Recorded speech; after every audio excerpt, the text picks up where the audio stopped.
আসসালামু আলাইকুম। ভার্সিটিতে পড়াকালীন আমি পড়াশোনা এবং এক্সট্রা কারিকুলার অ্যাক্টিভিটিস নিয়ে ব্যস্ত ছিলাম। এখন আমি অনার্স শেষ করে মাস্টার্সে ভর্তি হয়েছি। পরিবার থেকে আমাকে বিসিএসের কথা বলছে। আমার যে সকল সহপাঠী বিসিএস নিয়ে সিরিয়াস, তারা ভার্সিটি চলাকালীন সময় থেকেই কোচিং এবং পড়াশোনা করে আসছে। এখন প্রস্তুতি নিতে গিয়ে মনে হচ্ছে আমি অনেক পিছিয়ে আছি। এখন কি আমার বিসিএসের প্রস্তুতি বাদ দিয়ে অন্য কিছুতে মনোযোগ দেওয়া উচিত?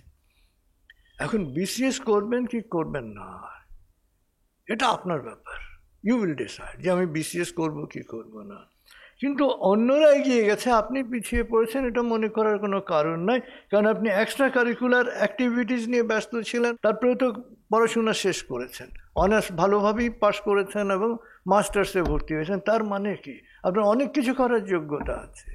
অন্যরা যদি অনার্স থেকে শুরু করে থাকে, আপনি এখন থেকে যদি মনোযোগ দেন, ইউ ক্যান ডু ইট।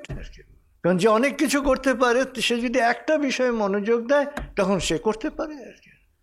তো অতএব অন্য কিছু করবেন কিনা এটা আপনি ডিসাইড করবেন, কিন্তু কখনো দোদুল্যমানতায় ভুগবেন না। এইটা না ওইটা না, ওইটা না ওইটা না, নেভার। অলওয়েজ ডিসিসিভ যে না আমি করবো আর কি। এবং যা করবেন সেটাতে মন ঢেলে দেবেন with all of your heart.